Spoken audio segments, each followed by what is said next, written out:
এক ছোট্ট শহরে এক দম্পতি থাকত। দুজনাই একে অপরকে খুব ভালোবাসতো। কিন্তু একদিন ব্যক্তিটির স্ত্রী অসুস্থ হয়ে পড়ে এবং ধীরে ধীরে তার শারীরিক অবনতি হতে থাকে। তার স্বামীর হাত শক্ত করে ধরে বলে, তুমি আমাকে কথা দাও, আমি চলে যাবার পর তুমি কখনো কাউকে ভালোবাসবে না, বিয়ে করবে না। তুমি যদি কাউকে বিয়ে করো তাহলে আমি আবার ফিরে আসবো, তোমাকে ভয় দেখাবো। ভগ্ন হৃদয় ব্যক্তিটি তার হাতে হাত রেখে বলে, আমি তোমাকে কথা দিলাম, আমি কখনো কাউকে ভালোবাসবো না, কাউকে বিয়েও করব না। কিছুদিন পরে ব্যক্তিটির স্ত্রী মারা যায়। যত সময় যায় ব্যক্তিটি নিঃসঙ্গতায় একাকিত্বে ভোগে। 2 মাস পরে ব্যক্তিটির সাথে একটি মহিলার পরিচয় হয়। নবাগতা সেই মহিলার সঙ্গ ব্যক্তির খুব ভালো লাগতে থাকে। মানসিকভাবে তিনি খুব খুশি অনুভব করেন। কিছু সময় পর তারা বিয়ে করে এবং সুখে শান্তিতে জীবনযাপন শুরু করে। হঠাৎই একদিন রাতে লোকটি দেখে তার মৃত স্ত্রী তার সামনে দাঁড়িয়ে আছে।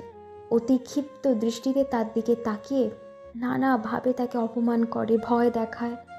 ব্যক্তিটি খুবই ভয় পায় এবং তারপর থেকে প্রায় প্রতি রাতেই তার মৃত স্ত্রী তার কাছে আসে এবং ভয় দেখায়। একদিন লোকটি তার মানসিক যন্ত্রণা নিয়ে একটি মন্দিরে যায়। সেখানে এক সাধুর সাথে তার পরিচয় হয়। ব্যক্তিটি সাধুকে এই সকল ঘটনার কথা বিস্তারিতভাবে বলে।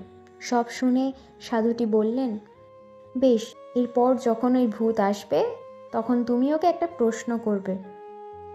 সেদিন রাতেও যখন সেই ভূত ব্যক্তিটির কাছে আসে, সে ভয় না পেয়ে শান্তভাবে তাকে বলে, তোমাকে দেওয়া কথা না রেখে আমি হয়তো ভুল করেছি, আমি তোমাকে একটা প্রশ্ন করব।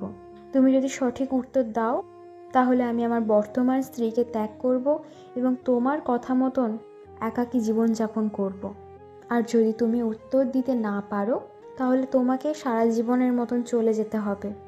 ব্যক্তির মৃত স্ত্রীরূপী ভূতটি বলে, ঠিক আছে, করো, কি প্রশ্ন আছে। লোকটি তখন ছোট ছোট পাথর ভর্তি একটি থলির মধ্যে হাত ঢোকায় এবং এক মুঠো পাথর ভরে তাকে জিজ্ঞেস করে, বলো তো, আমার এই মুঠোর মধ্যে কতগুলো পাথর আছে? ভূতটি তো হতবাক, সে উত্তর দিতে পারে না। অবশেষে তার কথা মতন সে সারা জীবনের জন্য সেখান থেকে চলে যায়। আসলে এই গল্পটা আমাদের এটাই শেখায়, কিভাবে মানুষের মনের মধ্যে তৈরি হওয়া ভয়, অনুতাপ, দুশ্চিন্তা থেকে মুক্তি পাওয়া যায়। এই ভূত কোনো আত্মা ছিল না, এটা ছিল সেই ব্যক্তিটি তার স্ত্রীকে দেওয়া কথা রাখতে না পারার ফলে তার মনের মধ্যে যে অপরাধ বোধ সৃষ্টি হয়েছিল তারই প্রতিচ্ছবি। আমরা আমাদের জীবনে অনেক সময় অনেক মানুষকে নানান রকম কথা দিয়ে থাকি, নানান রকম প্রতিশ্রুতি দিয়ে থাকি, কিন্তু সময়ের সাথে সাথে সেই প্রতিশ্রুতি মানসিক যন্ত্রণার কারণও হয়ে ওঠে। মাঝে মধ্যেই এমন পরিস্থিতি চলে আসে যে সেই প্রতিশ্রুতি বহন করাও যেমন সম্ভব হয়ে ওঠে না, আবার তাকে ত্যাগ করাও যায় না।